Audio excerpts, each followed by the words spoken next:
Hello friends, and welcome to another episode. In this video, we bring you 15 strange disappearances from Yosemite National Park in California. Yosemite is America's second most visited national park, receiving 4 to 5 million visitors per year, behind only the Great Smoky Mountains National Park, which averages around 12 million visitors per year. Yosemite is a glorious wilderness, best known for its waterfalls, but within its nearly 1,200 square miles, you can find deep valleys, grand meadows, ancient giant sequoias, and so much more. People come here to hike, to climb, to just enjoy nature. However, there is a dark side to Yosemite. On average, Yosemite has the highest number of reported missing persons of any national park, with about 40 per year, or 1 for every 100,000 visitors. Here are just a few of what we consider to be the strangest disappearances. Peter Jackson. 74-year-old Peter Jackson is believed to have gone for a day hike from his campsite at White Wolf Campground, but he never returned. He had sent a text message to his son saying that he was on his way to the park on September 17, 2016. His vehicle was found at the campground, and camping fees were paid through September 21st of that year. An extensive search of the park, involving helicopters, dogs, and dozens of volunteers, turned up no indication of Peter's whereabouts.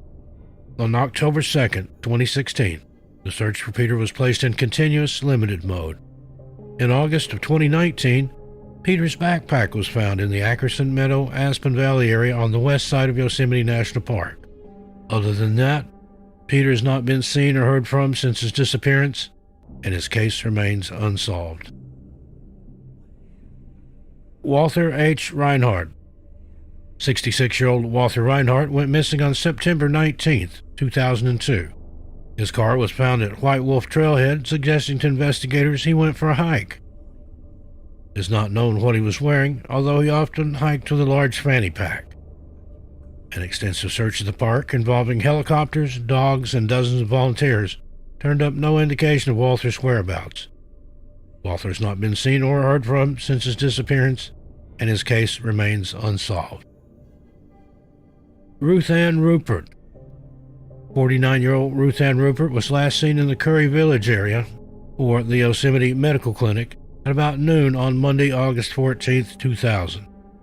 She was scheduled to go on a backpacking trip in the park, but had to postpone the trip due to an infection. She is believed to have gone on a day hike from Yosemite Falls to the Foresta area, based on witnesses' observations. An extensive search of the park, involving helicopters, dogs, and dozens of volunteers, turned up no indication of Ruth Ann's whereabouts. 8 years later, in 2008, Ruth Ann's backpack was found in the Fireplace Creek drainage, an area consistent with the hiking route from Yosemite Falls to Foresta. Ruth Ann has not been seen or heard from since her disappearance, and her case remains unsolved. Kieran Burke. 45-year-old Kieran Burke was visiting from Dublin, Ireland, on a hiking trip in April of 2000.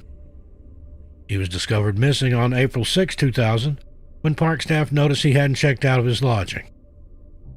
He was last seen the day before at Curry Village, possibly on his way to hike alone. His family said he was an experienced hiker. However, an extensive search of the park, involving helicopters, dogs, and dozens of volunteers, turned up no indication of Kieran's whereabouts. Kieran has not been seen or heard from since his disappearance, and his case remains unsolved. David Paul Morrison. 28-year-old David Paul Morrison was last seen in Little Yosemite Valley in Yosemite National Park at 7:15 a.m. on May 25, 1998. He disappeared while hiking to Half Dome and has never been heard from again. Although David was considered an experienced hiker, he wasn't equipped for an overnight trip at the time of his disappearance. Neither was he dressed for the cold and wet weather. An extensive search of the park, including helicopters, dogs, and dozens of volunteers, turned up no indication of David's whereabouts. David has not been seen or heard from since his disappearance, and his case remains unsolved. Timothy John Barnes. 25-year-old Timothy Barnes was a resident of Cucamonga, California in 1988. He left Tenaya Lakes near Highway 120 east of Tioga Road in California at approximately 9 a.m. on July 5, 1988. Timothy planned to hike from the Murphy Creek trailhead to Polydome Lakes in Yosemite National Park, which is located approximately 3 miles from Tenaya Lakes. He was supposed to return by 4:30 p.m., but never showed up and has never been seen or heard from again.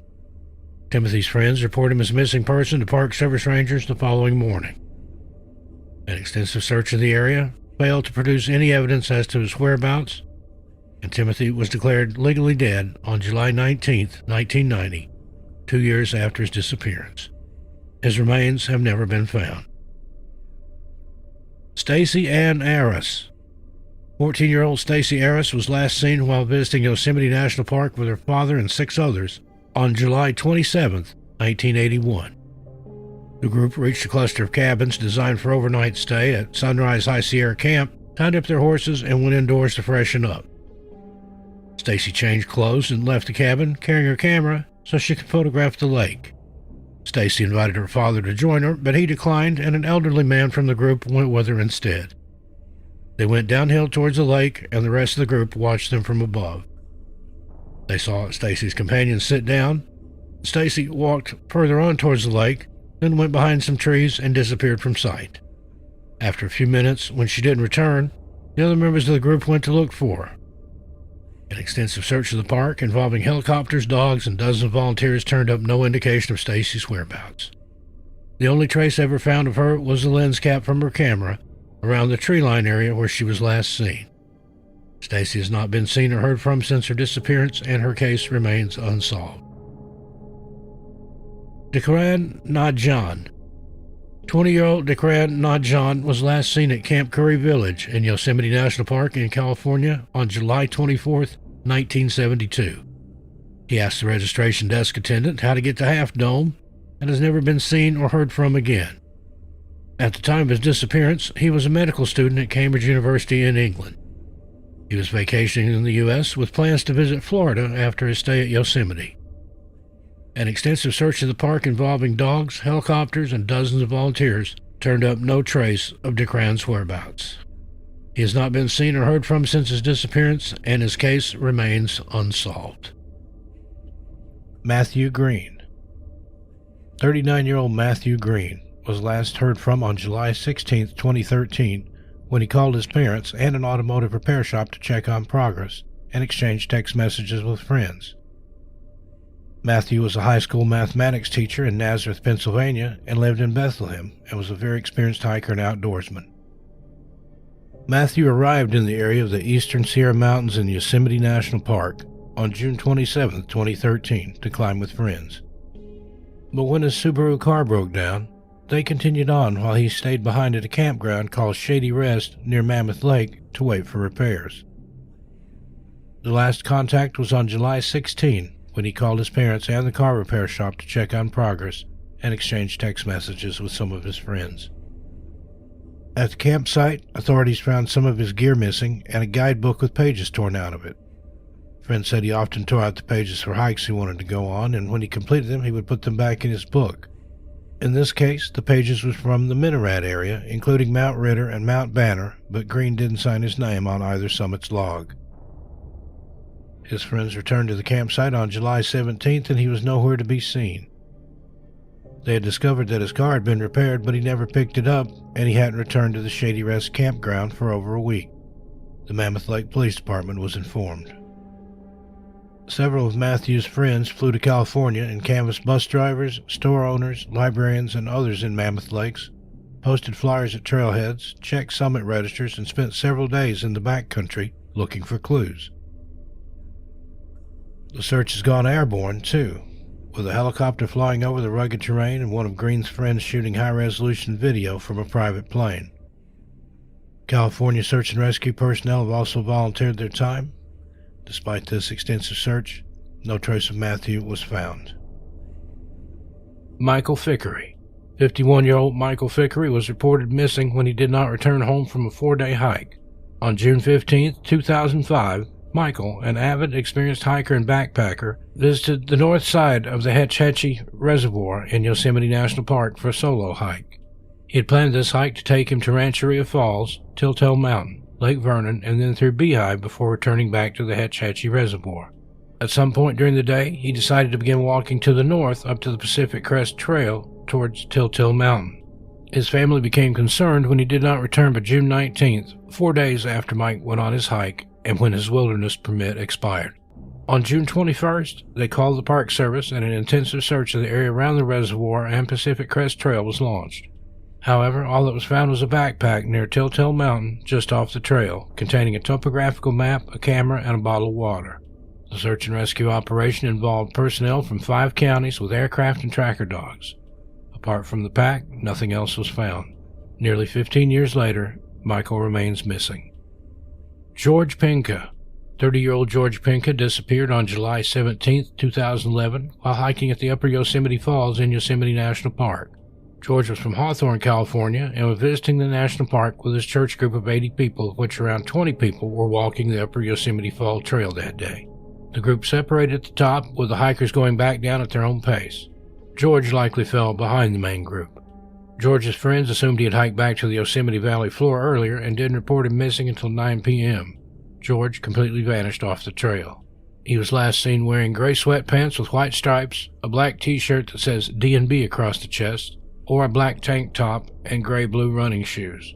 He was carrying a blue cloth bag and some limited food and water. Initial search efforts began that same evening, and a full-scale search and rescue operation was initiated on Saturday morning, June 18th. Around 105 search and rescue personnel from around the state were deployed, along with helicopters and 6 search dogs, including Yosemite National Park Search and Rescue, Inyo County, Mono County, Mariposa County, Marin County, Fresno County, Tuolumne County, China Lake, Los Angeles County, Nevada County, Sierra Madre, Yosemite Search and Rescue dog teams, Sequoia and Kings Canyon National Parks, and California Explorer Search and Rescue. On June 23, 2011, search efforts transitioned to a limited continuous search. After nearly 1 week of extensive searching, park rangers did not find any clues as to George's whereabouts. In nearly 9 years since George vanished, none of his belongings have turned up and George remains missing. Joel Thomason.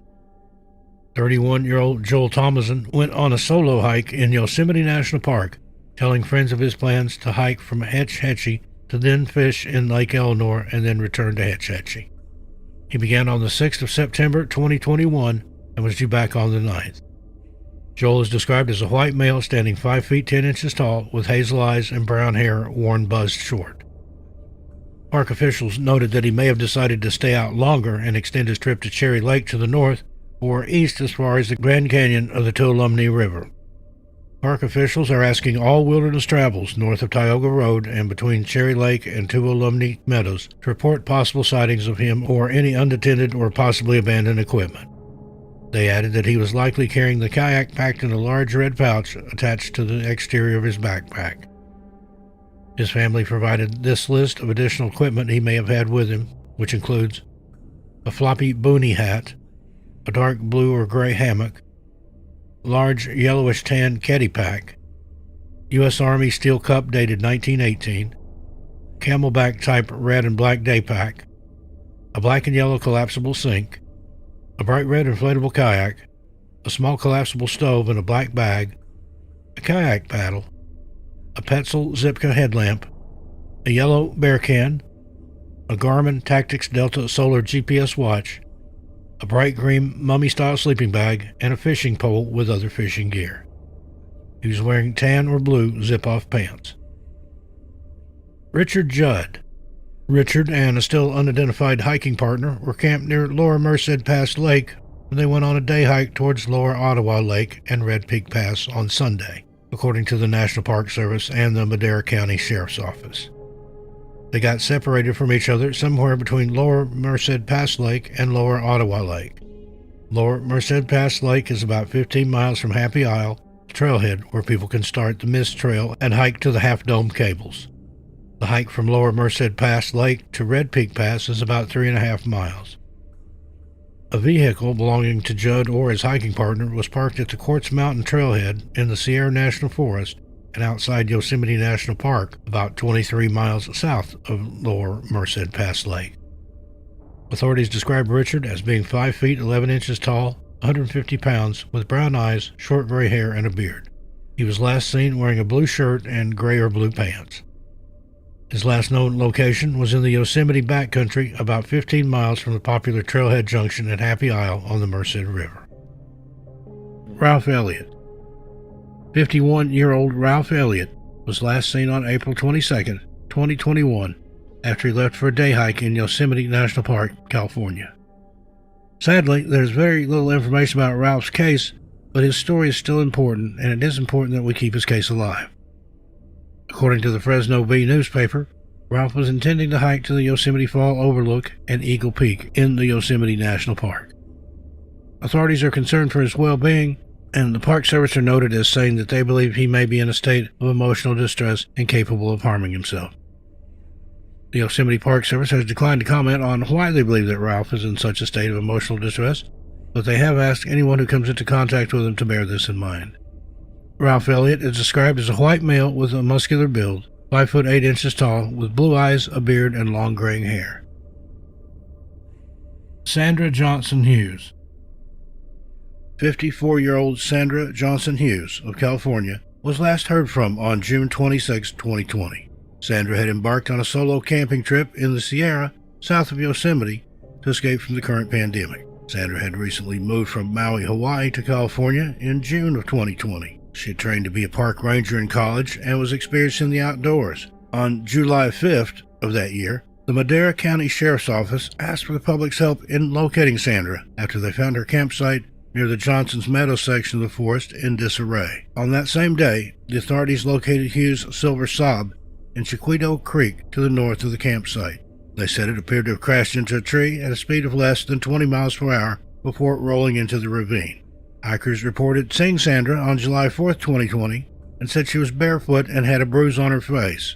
They offered to help her, but she declined medical assistance. Officers and volunteer search and rescue teams from more than half a dozen other sheriff's departments, together with dog teams, the California Highway Patrol, and the Governor's Office of Emergency Services, combed the forest on foot, while helicopters from California Air National Guard did an aerial search. The search focused around the area where a car was found, but there was no sign of Sandra. Then on August 9, 2020, 2 hunters saw a woman leaning against a tree along Road 5S01 near Beasore Road. She did not wave them down, attempt contact, or appear to be in any distress. Upon returning, they recognized her from a missing persons flyer and contacted park rangers. The hunters said that she appears to be visibly thinner than her last known photos. At the time of her disappearance, Sandra was a 54-year-old white female with blue shoulder-length hair. Her natural color is brown. She has brown eyes, is approximately 5 foot 3 inches tall, and weighs about 150 pounds. The search for Sandra was ongoing but limited. Now, flash forward to almost exactly 1 year later. This strange update to the case comes from the Madera County Sheriff's Office in Madera, California.